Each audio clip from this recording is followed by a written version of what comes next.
I just want to welcome everybody to this Zoom event of the Kenosha Area Chamber of Commerce. We're excited and pleased and honored to have Senator Tammy Baldwin as our speaker and guest today, and we'll turn it over to Tammy in just a few minutes. I just want to, again, welcome everybody, and we'll have a few chamber announcements at the end of another Zoom event next week.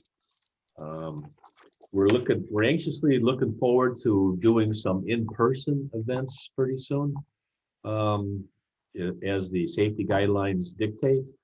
It's not quite back to normal yet. We know that there's still a lot of precautions, still a lot of care that needs to be done. So we're excited about using this tool, Zoom, in order to still provide value to our members, information to our members, and I'm sure that even when we're back to whatever the new normal will be, Zoom will still be an instrument that we'll be using for various events. So I have the privilege and pleasure of introducing Senator Tammy Baldwin as our guest. She will be giving us a little presentation, and then we'll have some questions that you may be able to ask via chat.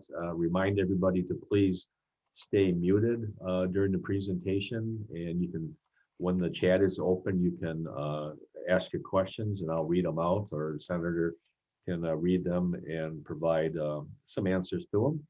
So without any further ado, Senator Tammy Baldwin was born in Madison, Wisconsin, and raised by her grandparents in the Badger State. Her grandfather was a scientist at the University of Wisconsin, and her grandmother was a seamstress at the University Theater Company. Tammy graduated from Madison West High School and went on to double major in political science and mathematics at Smith College. In 1989, she received her law degree from UW-Madison. She served as on the Madison Common Council, was elected to 4 terms on the Dane County Board of Supervisors, and in 1992, she was elected to the Wisconsin State Assembly, serving 3 terms. In 1998, Wisconsin's 2nd Congressional District elected Tammy to Congress. After serving 14 years in the House of Representatives, Tammy was elected to the Senate in 2012, and she was reelected in 2018. Senator Baldwin serves on the Senate Appropriations Committee and is the chair of the Senate Appropriations Subcommittee on Agriculture, Rural Development, and the Food and Drug Administration. In addition, Senator Baldwin is a member of the Senate Committee on Health, Education, Labor, and Pensions, in parentheses, HELP, and the Senate Committee on Commerce, Science, and Transportation. In the Senate, Senator Baldwin has been a champion of Buy America policies and a strong advocate for Wisconsin manufacturing economy. In response to the public health and economic crisis we face, Senator Baldwin has worked across party lines to provide relief to small businesses and workers in Kenosha and throughout Wisconsin. Senator Baldwin voted for the American Rescue Plan Act that was signed into law to provide Wisconsin more federal resources to support families, small businesses, workers, and local governments so we can get past this pandemic together and move our economy forward. Thank you, Senator, and the floor is all yours. Thank you, Lou. I really appreciate the introduction and the opportunity to join with all of you today. I want to acknowledge 2 staff members that I have on this call. Hopefully you all know Christopher Bogan, who is my outreach person in southeastern Wisconsin, and is my ears and eyes when I am in Washington, D.C., and very much appreciate all of his liaison work. He's a great member of our team. Also joining us is Dan McCarthy. He's based in Washington, D.C., and serves as my legislative director. And between the 2 of them, if I need a lifeline on answering any of your questions, I'll be I'll be asking them to speak up. But I wanted to start with a sort of outline of the American Rescue Plan, and then the pending, or I shouldn't even say it's pending legislation, but the visionary outline that President Biden has provided for an infrastructure bill currently called the American Jobs Act. And then just an update on some of the very specific small business programs that have been stood up over the course of the pandemic and where they are right now. So I hope not to be too long-winded, but there is a lot of territory I'd love to cover before we get into conversation and Q&A. So starting with the American Rescue Plan, I really view that as the measure that gets us from where we are now, which is still in the midst of a pandemic, to what I hope and pray several months from now we'll be looking at this pandemic in our rearview mirrors. We have in Wisconsin right now an uptick in cases, but we are also at the same time, the good news is that we are among the leading states in the nation in getting vaccines into arms. And that is very heartening in that process to get us past this pandemic. The American Rescue Plan I view as basically the vehicle for this transition period. And so it includes very robust investment in vaccine distribution.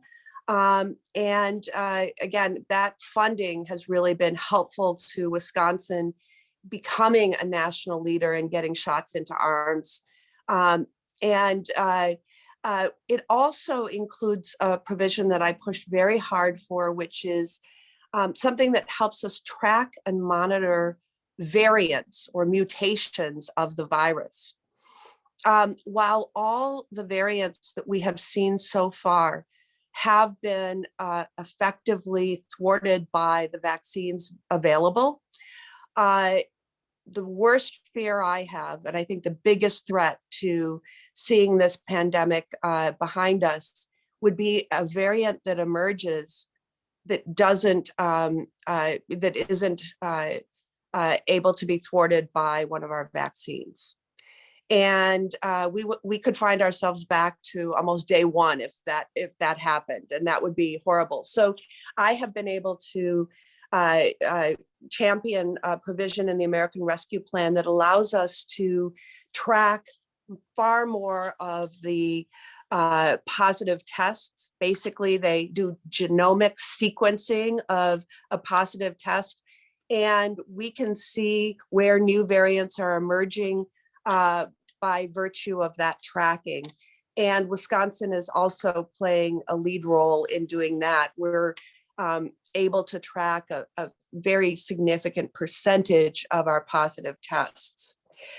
The American Rescue Plan also included additional support for our small businesses, including standing up two new important programs for some of the businesses that are hardest hit, the first to close, maybe some of the ones that will be last to reopen, including $28 billion, this is nationally, not Wisconsin, for restaurants, bars, and breweries, as well as support for live performance venues.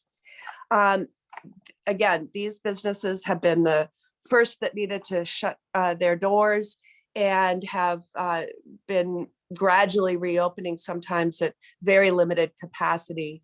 And so this special fund for restaurants and live venues funds are critically important. For our veterans, Wisconsin will receive a sizable input of $7 million to improve the care of veterans with COVID-19 in our state-run VA health facilities.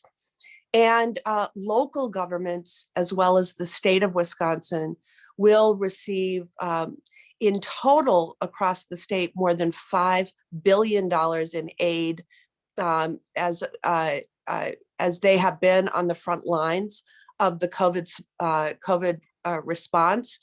And they will be able to use these funds for a number of different purposes, certainly to continue to support frontline workers who are fighting the pandemic, but also to support small businesses in various communities that may not have been able to access some of the resources that were administered through the Small Business Administration. So now turning to what's ahead this year. Last week, the president outlined a very visionary plan called the American Jobs Plan to get people back to work in, particularly in rebuilding our crumbling infrastructure. But as you've heard him say many times on the campaign trail and the early days in office, he wants to build back better. So not just repairing, but to have a vision to invest in our infrastructure defined very broadly in a way that is sustainable for years and years to come. And whether that's making our roads and bridges more resilient to extreme weather events, or trying to get rid of every last lead lateral that affects our drinking water, or trying to make sure that broadband, high-speed broadband is available to everyone. All of those are part of the vision. But I will say that it is very much an outline, and he has indicated that he wants the committees in both houses of Congress to fill out the details. And we are already hard at work at doing some of that. In fact, we may have a water infrastructure piece of this come to the Senate floor as early as next week. And that's, again, a very heartening opportunity to move forward. And we think that may be a wholly bipartisan piece of legislation. In terms of beyond infrastructure, manufacturing is another key focus. The jobs plan would provide additional support for manufacturing and small businesses. Part of this funding would specifically go to community-based small business incubators, and to focused on creating a network of innovation hubs in communities like Kenosha. The other one of the other pieces I wanted to highlight, and Lou said this in his introduction, you know that I've long been a champion of Buy America policies. And I have discovered that there are so many loopholes and gaps in our Buy America provisions. So the plan calls for a really historic infrastructure investment, and with the extra caution that he wants those investments to be using components, elements, and products that are made in the USA with workers. You know, when we're using taxpayer dollars, we should be supporting Wisconsin workers and Wisconsin businesses. And certainly that's true for the rest of the states too. I recently reintroduced my bipartisan Made in America Act with US Senator Mike Braun, a Republican from Indiana, to try to fill some of these gaps and close some of these loopholes as we move forward in this infrastructure plan. So I'm gonna, one other thing I wanted to mention in the bill that's ahead of us, the American Jobs Plan, is workforce development, the workforce development focus. It's a top priority for me, and I understand that the infrastructure program will only work hand in hand with a real emphasis on workforce development. I am working on several measures that would enhance our efforts in that regard. Everything from increasing opportunities for apprenticeships to supporting transitional, otherwise known as subsidized jobs for people who have been out of the workforce for a long time and need that extra help getting back into a well-paying job. to my bipartisan Commute Act, which will help job seekers and employers by improving transportation access and breaking down barriers that are faced by workers and families trying to get to work. Okay, so the last thing I wanted to cover is just some of the specific small business support programs that have been stood up during the pandemic, because I know that's a great issue, a great interest of people who are on this call. So in December of 2020, Congress passed, it was both our sort of annual appropriations omnibus as well as some pandemic response. And it provided money to reopen the Paycheck Protection Program for both first and second time borrowers. The PPP, as it's known, is open for applications through May 31st of this year. I heard from many of you about ways that Congress could improve the PPP program. And I worked with my colleagues to secure many changes to how the PPP was stood up based on the feedback that you and other chambers from across the state have provided. One of the most important and urgent things I heard was about simplifying the loan forgiveness process, especially for smaller loans, and also making expenses related to PPP and the EIDL loans tax deductible.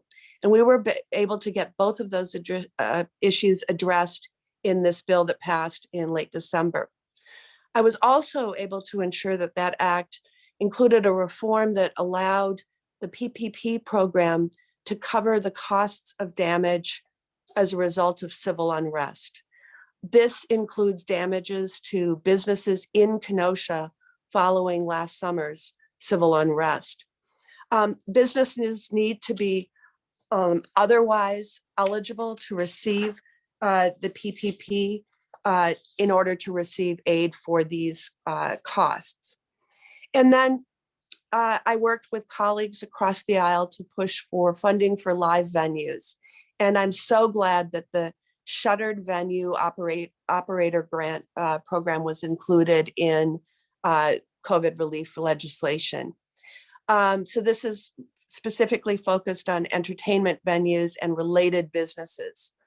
Now, I will note one thing: if any of you fall into that category of shuttered venue operation grant, people were so eager to put in their applications when the website opened on April 8th that it crashed.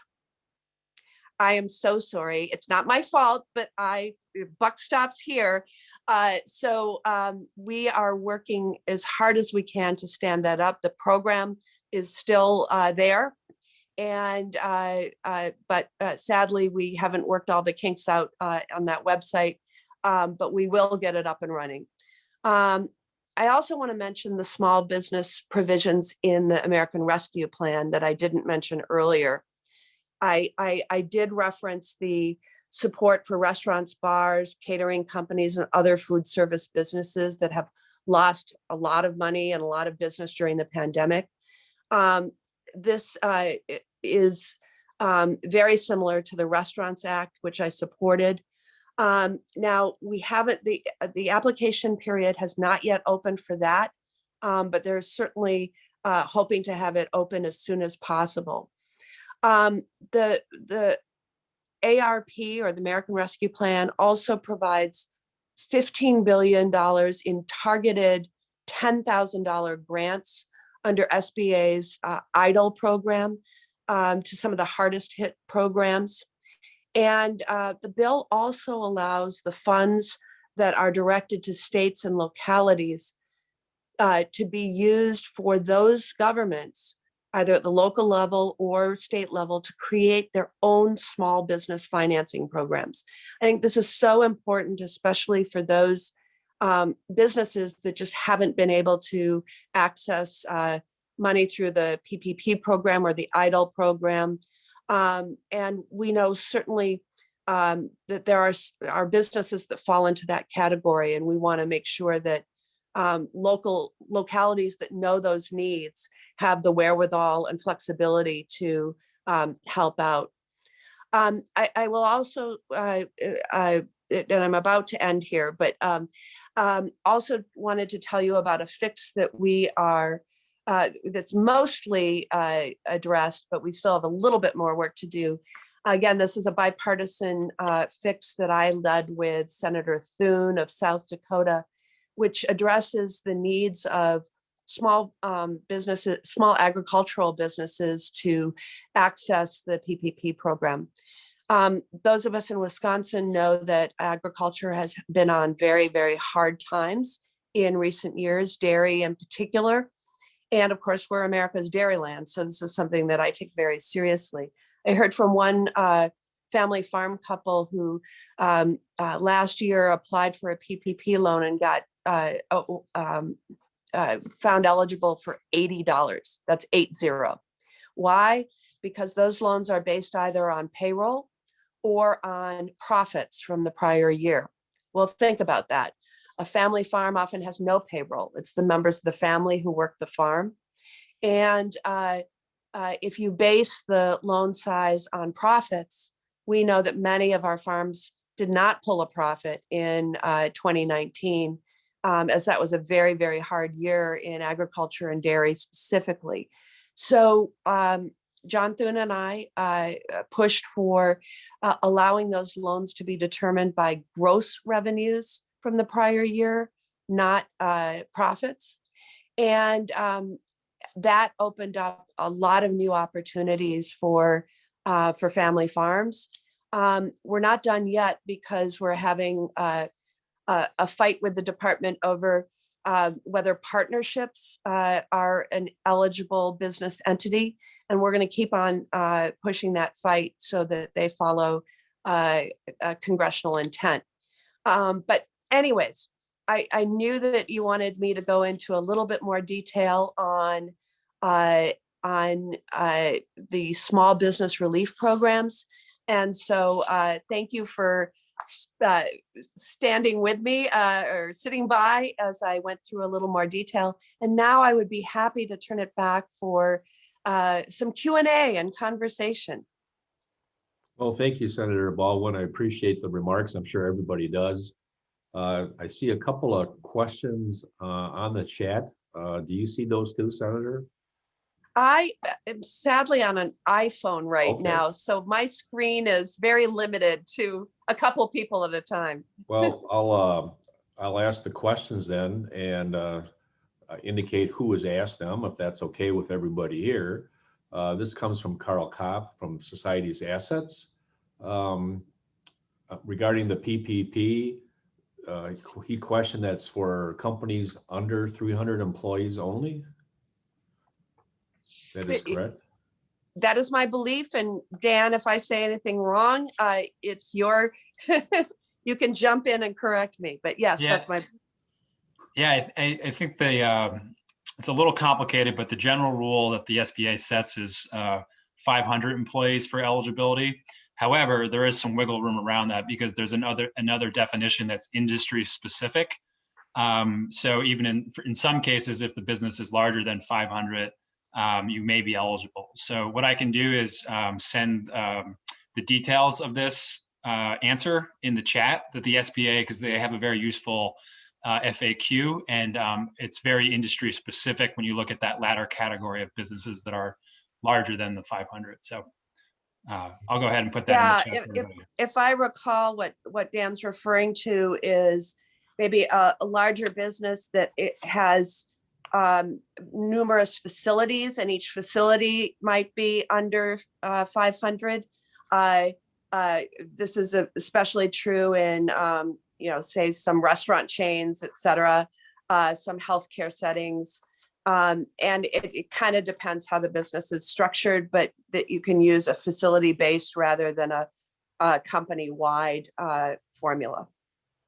Great. And I see that Dan did put a link in the chat to provide some answers to some of those questions. Carl did also asked about, is there still a 25% drop in revenue from quarter to quarter over the previous year? as far as your eligibility, I believe, so. Oh, now if you, I'm gonna wait or lean heavily on Dan for this one, but I believe that I think there might be a difference between the first PPP draw and the second PPP draw. If a small business is looking at a second loan, that the criteria might be slightly different. Oh, Yeah. Dan? And yeah, no, I think that's right. And the under the legislation that was enacted at the end of the year that the senator referenced, the Economic Aid Act, there was that 25% revenue loss requirement that was included in there. So that is in place, and the link I sent should have details on that. I will note that the senator mentioned that we're looking at making some potential changes to the PPP. That conversation is still in flux. It's possible this gets tweaked. I don't know yet. I don't want to get ahead of myself.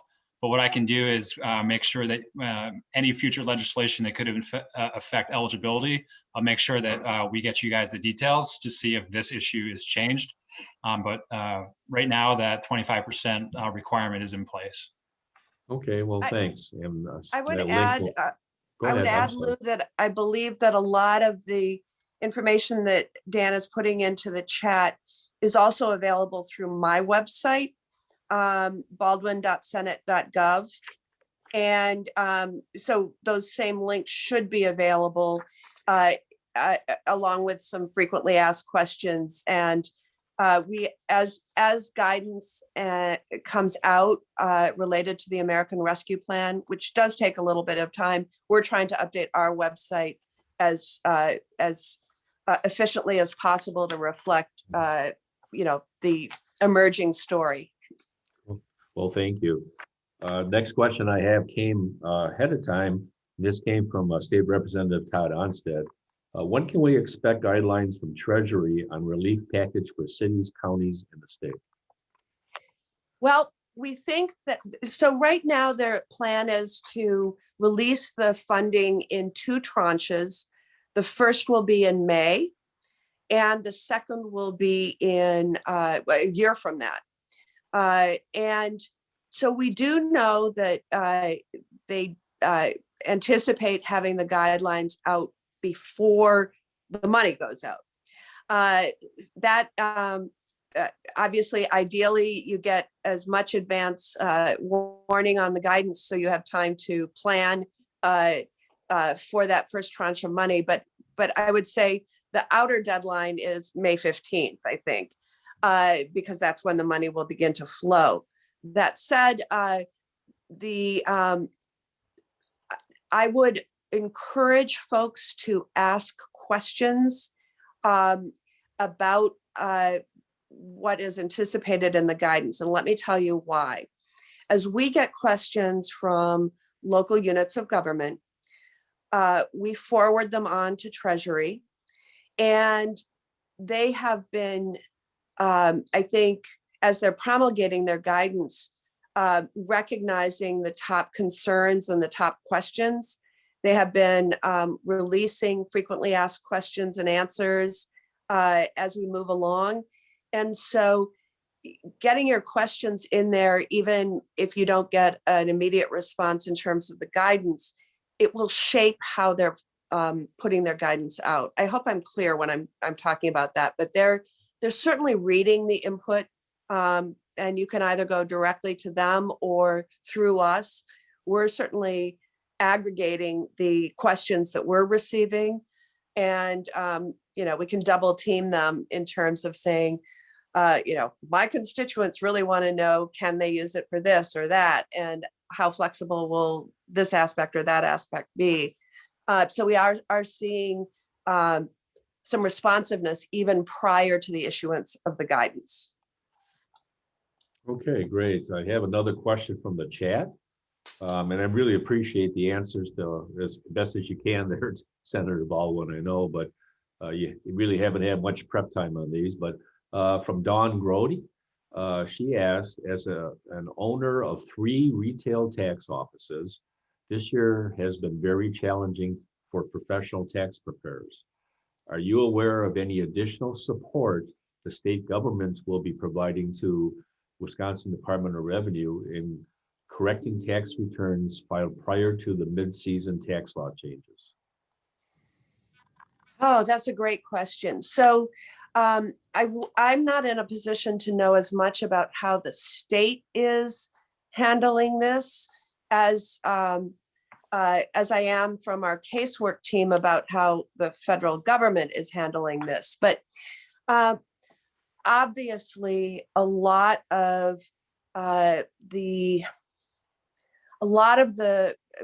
COVID-related relief depends upon the timely and accurate filing of taxes, both last year and this year.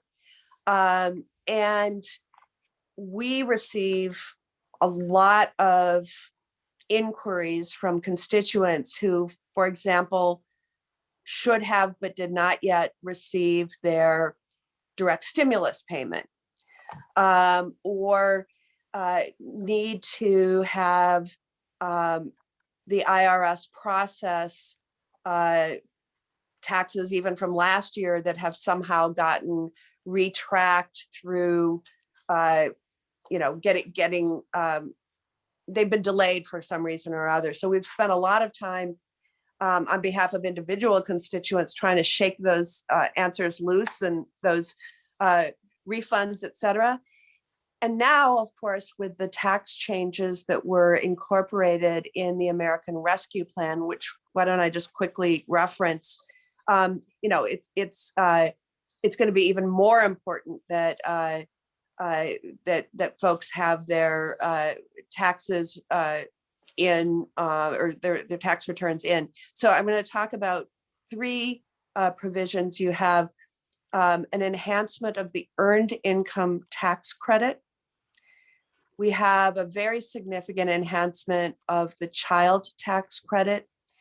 Quickly on that one, for the child tax credit, the standard program has been enhanced to include a $3,600 refundable tax credit for every child under 5, $3,000 for every child between the ages of 6 and 18. And I will add that the standard child tax credit cuts off at age 16. So this is bringing it up to full adulthood. And then there's an expansion in the child care and dependent care tax credit. The back to the child tax credit, there's hope that by mid-year that tax credit will become refundable on a monthly or periodic basis, so that this relief is coming in real time, not waiting till the end of the calendar year and saying, I know it's coming, but so that people can help. And I would say additionally that this measure alone, or these three tax measures in combination, are anticipated to lift half of all children currently in poverty out of poverty. And that would be, especially during a pandemic, an amazing, amazing feat. Okay, great. Thank you. Question from the chamber. Many of our businesses are really thankful for the EIDL loans. I know that's redundant by the EIDL initiative and the PPP. Recently, in regards to the economic injury disaster loans, there was an extension of the deadline for the payback until 2022. However, interest is still accruing. And the question that I have is there any discussion on forgiving any part of that or the interest? Because it's good that you extend the payment, because many businesses can't make payments yet or are struggling. Right. But with that interest still accruing, eventually you have to pay back the piper. So is there any discussion about perhaps forgiving that or the interest being waived or whatever? So right Now, currently, I have not heard that discussion, but I do know that next week, during our session, that we are planning on getting a sort of comprehensive update on sort of how all the small business related programs are going and what input we're going to share, what input we're hearing in terms of improvements moving forward. So first and foremost, I will relay that. And secondly, I will be able to get a sense of whether that's widespread concern that's being heard by my colleagues, and if there's a chance we might be able to address that in the upcoming American Jobs Plan or some other vehicle. No, thank you. I'm sure that our businesses would be very interested in the results of that meeting that you have. Another question that comes from Nathan Thiel from the village of Pleasant Prairie. With regard to ARP, American Rescue Plan funds, coming to local munis, if the municipality can demonstrate revenue loss, will there be any restrictions on how they can expend those funds? I'll continue with the rest of the question. We would argue there shouldn't be, but waiting on guidelines. In particular, we would like to replenish revenues we significantly depleted or direct towards debt. So that's, I don't know, Nathan, if you're on, if you have anything to add to that, feel free to, but that's his question.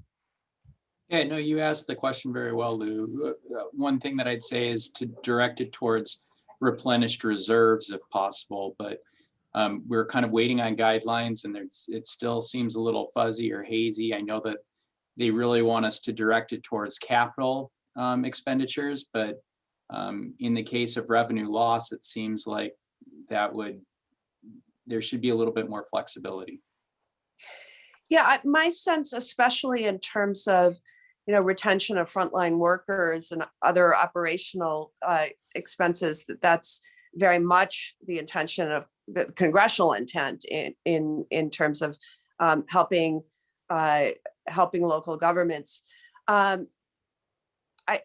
think one of the big questions, of course, is how closely tied does it have to be to the pandemic itself? And so, pandemic related loss of revenue, it really varies from locality to locality across the state, how much you can tie it to it. But again, the one thing I would encourage both you and all of the others participating in the call is directing your questions, copy us on all your questions to Treasury, because their guidelines are being informed by the questions that they are getting. Okay. And I know how frustrating it is not having those guidelines, because you want to plan and not be rushing at the last minute, but they haven't given us a date by which they will be out. Thank you, Senator. Another question, basically from the chamber, is I know that there's been a lot of concern about bipartisanship in Congress, both the House and the Senate. I guess the question is, how are things going? I know it's 50-50. I know the president has expertise in developing bipartisan relationships. What is your input as far as how things are going? Well, whenever I paint a rosy picture of this, I think people listen and go, it's not possible. All they do is fight. And I'm sure that's in part because there's a media inclination to cover the discord, right? That's sells newspapers and ad revenue for cable networks, et cetera. So, but that said, there's certainly, this is a time of very heightened partisan discord. However, you heard me in my opening comments talk about, my Made in America Act with Republican Mike Braun of Indiana.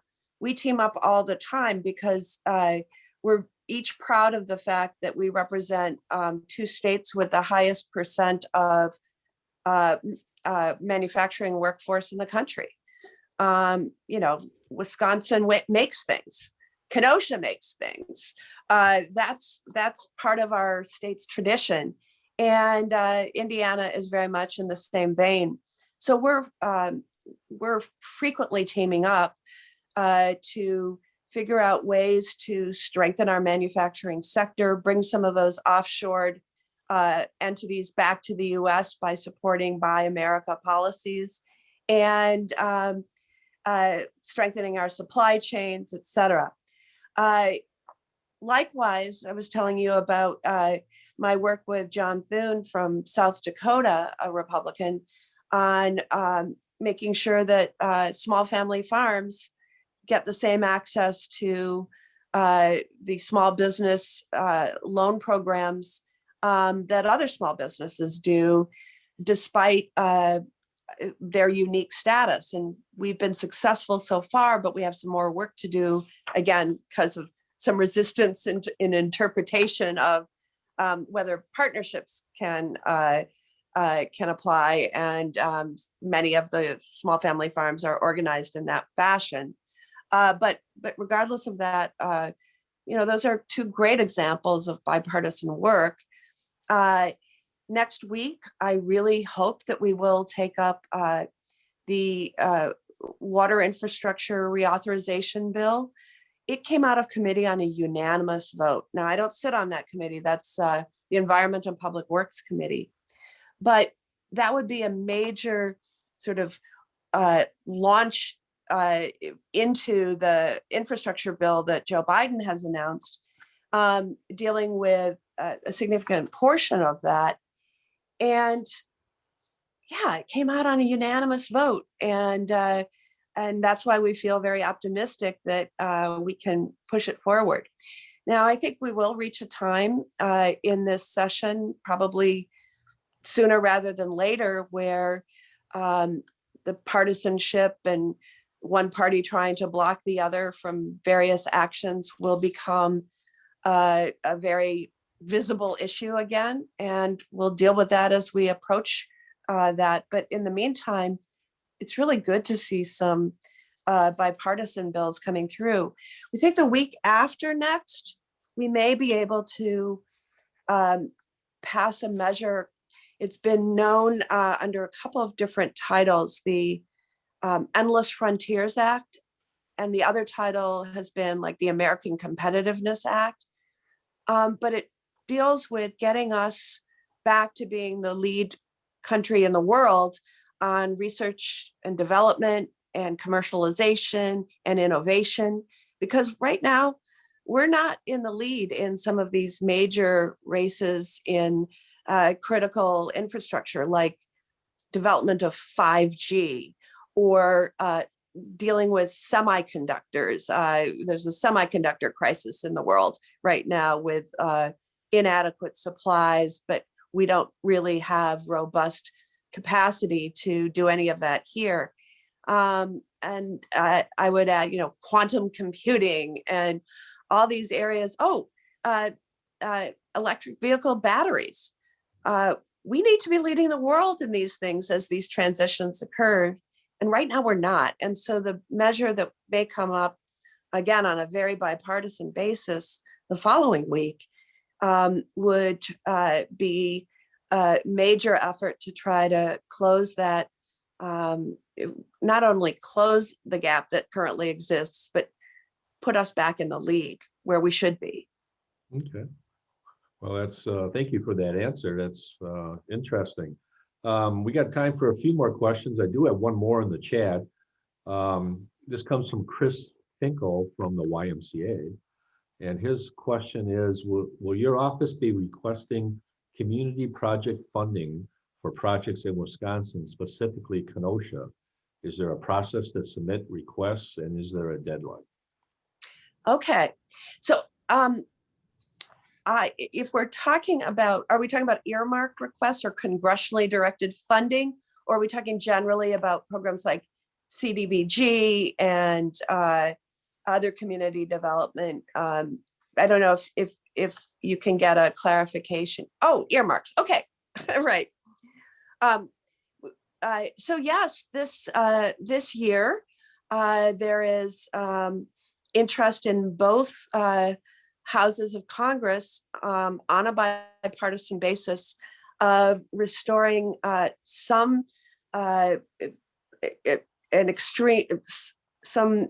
earmarks or congressionally directed funding. And the House has already announced that they will do so in their appropriations bills and in their surface transportation reauthorization bill. And they've announced deadlines and a process.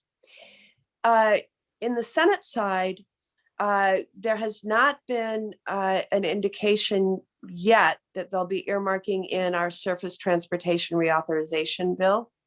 But obviously that issue would have to be dealt with after each house passes their respective bills. But there is an ongoing negotiation to return and restore transparent earmarks in a limited basis in the Senate appropriations process. The reason you haven't heard any public announcements about that yet is because so far there's been a very strong commitment to making that a bipartisan rollout. And so the co-chairs of the Senate Appropriation Committee, that's one of the committees where regardless of party, we call them co-chairs rather than chair and ranking Republican, but that would be Senator Patrick Leahy and Senator Shelby are the co-chairs of the Appropriations Committee. And they've been working really hard to be able to announce on a bipartisan basis, standing side by side, how the Senate process will work. But we do know that the intent right now is to have earmarks in our process. And as soon as we get that bipartisan announcement, hopefully sooner rather than later, we will be very quickly talking about how you can work with our office to move forward. Okay, well, thank you. That's all the questions that I have, either ones that were submitted or from the chat. And I guess there's one more that I see now. And this will be the last one that I'll ask you, Senator, because Okay. it's getting close to wrap-up time. This is from Kenny Harper. And Kenny asks, in regard to the upcoming Jobs Act, will there be more grant opportunities? I would certainly imagine that is going to be the case. I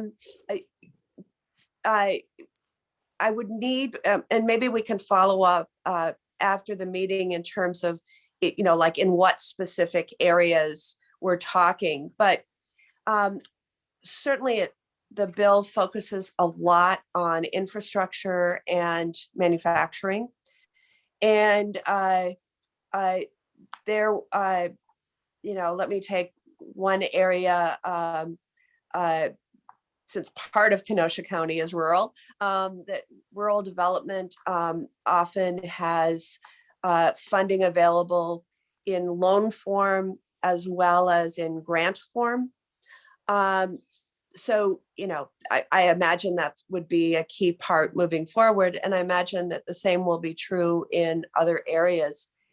The other thing that one thing that I'm working on with regard to that measure when it comes to surface transportation is responding to a comment I hear often from localities, which is the federal funding comes in and it immediately gets routed to the major state projects that are on the major priority list.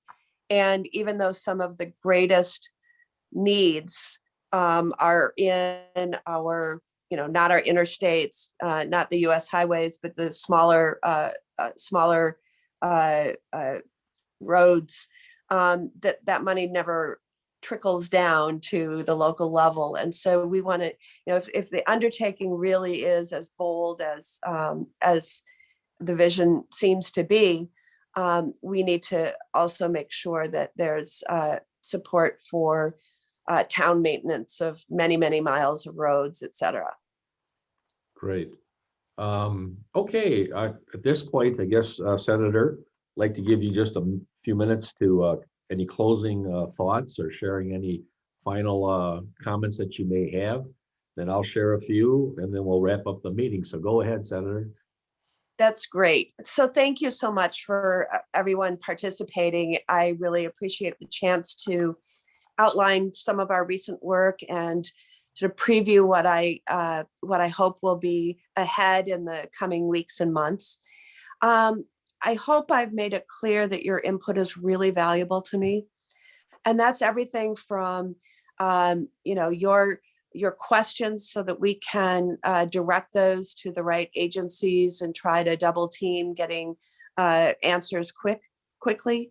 But also if you face impediments with the programs that we have created, a pandemic is a very huge and traumatic event. And some of the programs that were stood up in the CARES Act in March of last year were brand new programs with millions of subscribers, and they weren't perfect at first. And we're trying to perfect them over time, but we cannot do that without hearing from individuals and small businesses about what's working and what's not. So I just urge you to stay in touch. Moving ahead just to that discussion of earmarks returning. I was in the House of Representatives the last time earmarks were still around, and was often championing various projects and programs in the congressional district that I represented in South Central Wisconsin. And what was really important to me, especially as concern and distrust of earmarks was growing, was to be very transparent and post everything on my website, but also asking constituents who were seeking earmarks that I then supported to show the community support, so that we not only listed the earmarks we were seeking, but other letters of support from the community, from appropriate agencies or organizations, indicating that these were worthy programs that had solid support. So as you're thinking about that, and as we get ready to announce deadlines and what we need, think about how you will demonstrate the support for that the community has for what you're seeking. Well, thank you, Senator Baldwin. And, on behalf of the Board of Directors and the members of the Chamber of Commerce, we sure appreciate you taking the time to visit with us today. We appreciate your staff. In fact, there were a couple that I want to point out, Carrie Mannion and Carolyn Wassler, that really helped us put this whole thing together. Thank you to them. For all of our members, we do have another event. Chamber's coming up with good events coming up next week on Tuesday, the 20th, a Zoom event from 7:30 to 9, featuring a county update with County Executive Jim Cruiser, City Mayor John Enteramian, Bristol Board President Mike Farrell, Summers Administrator Jason Carroll, and Village of Pleasant Prairie Administrator Nathan Thiel. So we have that program coming up. That should be very interesting, so everybody get a sense of what our county is doing, because there's a lot of things booming in Kenosha County despite the pandemic. So I want to thank everybody for attending. If you have any feedback or questions, I see from the chat that there are some email addresses and websites that were posted there for Senator Baldwin and her staff. Please, I'm sure she wouldn't mind if you do not hesitate to contact our office if you have questions.